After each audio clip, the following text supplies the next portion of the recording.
ইসলামী ব্যাংকে আসছি হোস্টিংগার থেকে আয় করা হোস্টিং অ্যাফিলিয়েট এর কমিশন তোলার জন্য। এই ভিডিওতে স্টেপ বাই স্টেপ আমি আপনাদেরকে দেখাবো কিভাবে হোস্টিংগার থেকে টাকা আয় করে ওই টাকাটা আমি আমার ব্যাংকে নিয়ে আসি। মূল ভিডিওতে যাওয়ার আগে যারা এখন আমার চ্যানেলটি সাবস্ক্রাইব করেননি, সাবস্ক্রাইব করে নিন। এতে করে এমন ইন্টারেস্টিং এবং ইম্পর্টেন্ট ভিডিওগুলো আপনার নিউজ ফিডে পাবেন। আর কথা না বাড়িয়ে চলুন আমরা মূল ভিডিওতে চলে যাই। আমি হোস্টিংগার থেকে অ্যাফিলিয়েট করে আয় করেছি $511.40। এখন আমি এই টাকাটাকে উঠাতে চাই। আমি যদি এই টাকাটা উঠাতে চাই তাহলে আমার প্রসিডিউর কি হবে চলেন দেখে আসি। হোস্টিংগার থেকে পেমেন্ট রিসিভ করার যে কন্ডিশনগুলো আছে সেই কন্ডিশনগুলো আমরা হোস্টিংগারের অ্যাফিলিয়েট ড্যাশবোর্ডে চলে আসার পর এই দিকে বাম পাশে রিকোয়েস্ট পেমেন্ট যে ট্যাবটি আছে এই ট্যাবে যদি আমরা ক্লিক করি তাহলে এখানে আমরা দেখতে পারবো। এদের প্রথম কন্ডিশন হচ্ছে আপনি যদি ডলারটা পেপ্যালের মাধ্যমে উইথড্র করতে চান তাহলে মিনিমাম $100 আপনাকে আর্ন করতে হবে এবং কমপক্ষে 3টা অ্যাপ্রুভড কনভার্সন থাকতে হবে। আর আপনি যদি এই ডলারটাকে ব্যাংকের মাধ্যমে নিয়ে আসতে চান তাহলে আপনার আয় করতে হবে মিনিমাম $500 এবং আগের মতোই মিনিমাম 3টি অ্যাপ্রুভ কনভার্সন থাকতে হবে।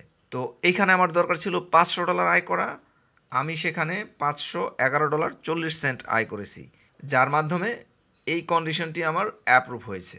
এবং দ্বিতীয় কন্ডিশন হচ্ছে যেহেতু হোস্টিংগার 1 মাসের মানি ব্যাক গ্যারান্টি দেয় তার কাস্টমারদেরকে, তাই কোনো হোস্টিং কেউ যদি কিনে এবং 1 মাসের মধ্যে সে হোস্টিংয়ের ব্যাপারে স্যাটিসফাই না থাকে এবং মানি ব্যাক চায়, সেক্ষেত্রে কিন্তু হোস্টিংগার তাকে মানি ব্যাক করবে, কিন্তু সেটা 1 মাস পার হয়ে গেলে আর সেই মানিটা ব্যাক করবে না। এই জন্য হোস্টিংগারও তাদের অ্যাফিলিয়েট পার্টনারদেরকে 1 মাস ওয়েট করতে বলে। মানে আপনার সর্বশেষ যে কনভার্সনটা হবে এই কনভার্সনটা হওয়ার কমপক্ষে 1 মাস পরে আপনাকে পেমেন্টের জন্য আবেদন করতে পারবেন। আর তৃতীয় কন্ডিশন হচ্ছে আপনি যদি পেমেন্ট রিসিভ করতে চান তাহলে তাদেরকে এই জায়গায় ইমেল করতে হবে। আর ইমেল করার সময় আপনাকে আপনার কোম্পানির নাম এবং আপনাকে পেপ্যাল ইমেল অ্যাড্রেস, আর যদি ব্যাঙ্ক ডিটেলের মাধ্যমে নিয়ে আসতে চান তাহলে ব্যাঙ্ক ডিটেল এখানে দিয়ে দিতে হবে। তারা মাসের 20 তারিখে পেমেন্ট করে আর এই পেমেন্টটার ইনভয়েস জেনারেট হয় মাসের 1 তারিখে। তো আমরা এই কন্ডিশনগুলো বুঝে গেলাম। আমরা যেটুকু বুঝলাম আমাদেরকে এই জায়গায় এই ইমেলে ইমেল করতে হবে। চলেন আমরা এই ইমেলের মধ্যে একটি ইমেল করে আসি। ইমেল করার জন্য আমরা চলে যাব জিমেইলে। আমি এইখানে ইমেল করব হচ্ছে ওই ইমেল দিয়ে যে ইমেল দিয়ে আমি হোস্টিংগারে অ্যাফিলিয়েট অ্যাকাউন্ট ক্রিয়েট করেছিলাম।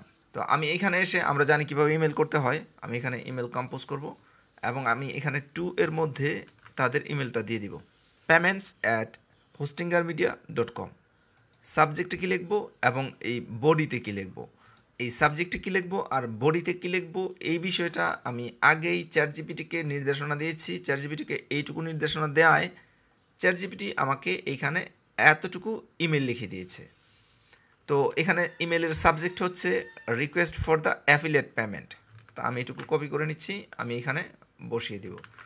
এরপর এই যে এইটুকু লেখা আছে এইটুকু লেখা আমি কপি করে দিব, এখানে পেস্ট করে দিব। এইখানে অ্যাকাউন্ট ম্যানেজার নেম, আমরা আসলে অ্যাকাউন্ট ম্যানেজার নাম জানি না, আমরা এটাকে এইটুকু দিব। তো এইখানে আমাকে আমার ব্যাংক অ্যাকাউন্ট দিতে হবে। চলেন এখানে আমি আমার ব্যাংক ডিটেল দিয়ে দিই।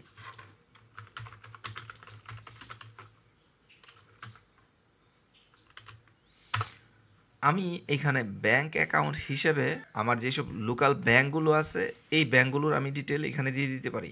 আমি আমার পেওনিয়ার অ্যাকাউন্টে এই পেমেন্টটা নিয়ে আসতে চাই, এই জন্য আমি চলে যাব আমার পেওনিয়ার অ্যাকাউন্টে। পেওনিয়ারে এসে আমি এখানে চলে আসব গেট পেইডে, এরপর এখানে রিসিভিং অ্যাকাউন্টস। এরপর আমি এখান থেকে যেই অ্যাকাউন্টে টাকা নিয়ে আসতে চাই সেই অ্যাকাউন্টের ডিটেল দিয়ে দিব। এখানে আমি ইউরোপ থেকে টাকা রিসিভ করতে পারি, এখানে আমি ইউকে থেকে টাকা রিসিভ করতে পারি, এখানে জাপান থেকে টাকা রিসিভ করতে পারি, এখানে ইউনাইটেড স্টেট অফ আমেরিকা থেকেও টাকা রিসিভ করতে পারি। এখানে আমি আমেরিকান ব্যাংকে টাকাটা রিসিভ করতে চাই। আর পেওনিয়ার থ্রুতে আমার আমেরিকাতে একটি ভার্চুয়াল ব্যাংকও আছে। এই যে এটা হচ্ছে আমার আমেরিকান ভার্চুয়াল ব্যাংক, এই ব্যাংক অ্যাকাউন্টের মাধ্যমে কিন্তু আমি আমেরিকা থেকে টাকা রিসিভ করতে পারি। তো যেহেতু আমি আমেরিকাতে রিসিভ করব এর জন্য আমি এখানে ক্লিক করব।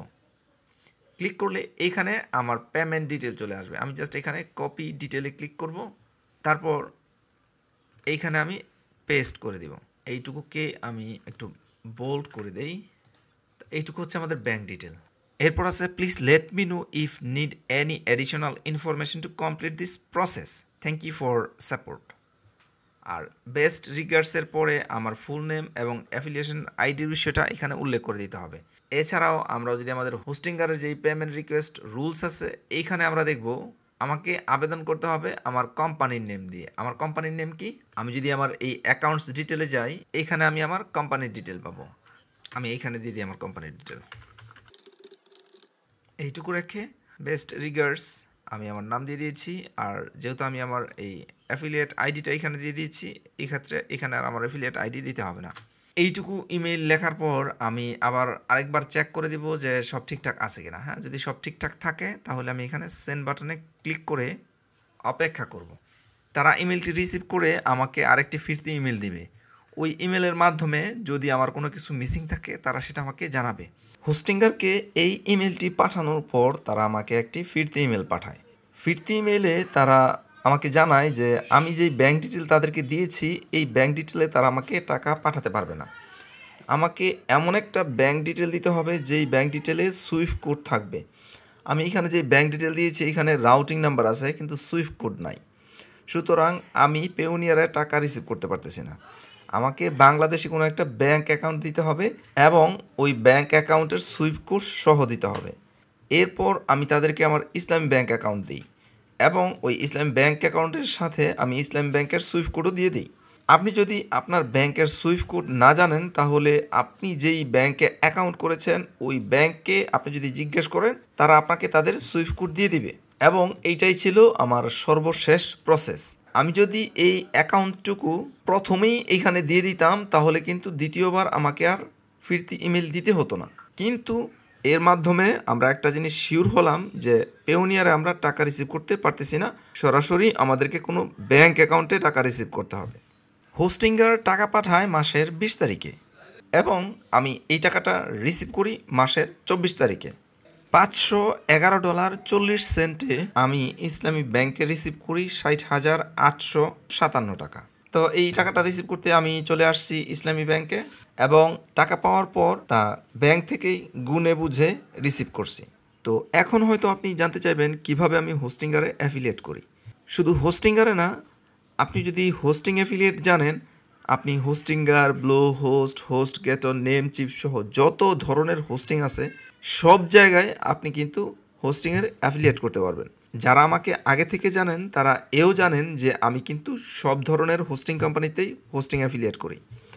তো কিভাবে আমি হোস্টিং অ্যাফিলিয়েট করি এইটা আসলে 2 কথায় 4 কথায় আপনাকে আমার বুঝায় বলা সম্ভব না। আমার যে কোর্সটি আছে ফ্রিল্যান্সিং জার্নি উইথ ওয়ার্ডপ্রেস, এইখানে আমি একটা সেকশন রেখেছি যেই সেকশনের মধ্যে একেবারে শুধু হোস্টিং অ্যাফিলিয়েট নিয়েই কথা বলেছি। এই সেকশনটি যদি কেউ মনোযোগ সহকারে প্রথম থেকে শেষ পর্যন্ত দেখে তাহলে সে আজকে থেকেই হোস্টিং অ্যাফিলিয়েট শুরু করতে পারবে। আমার এই কোর্সে শুধু হোস্টিং অ্যাফিলিয়েট নিয়ে না, এইটা একটা অপশনাল সেকশন হিসাবে আমি অ্যাড করেছি। আমার কোর্সের মেইন ফোকাস হচ্ছে একজন ওয়েব ডেভেলপার তৈরি করা। এই কোর্সটি সম্পন্ন করার পর আপনি যে কোনো ধরনের পোর্টফোলিও, এজেন্সি, বিজনেস ওয়েবসাইট তৈরি করতে পারবেন, যে কোনো ধরনের ই কমার্স ওয়েবসাইট তৈরি করতে পারবেন। ওয়েবসাইটের বিভিন্ন রকমের ট্রাবল শুটিং আছে, এই ট্রাবল শুটিংগুলো আপনি করতে পারবেন। এছাড়াও সরাসরি আমার সাপোর্ট পাবেন। তো যারা তখন ধৈর্য ধরে ভিডিওটি দেখছেন সবার প্রতি কৃতজ্ঞতা।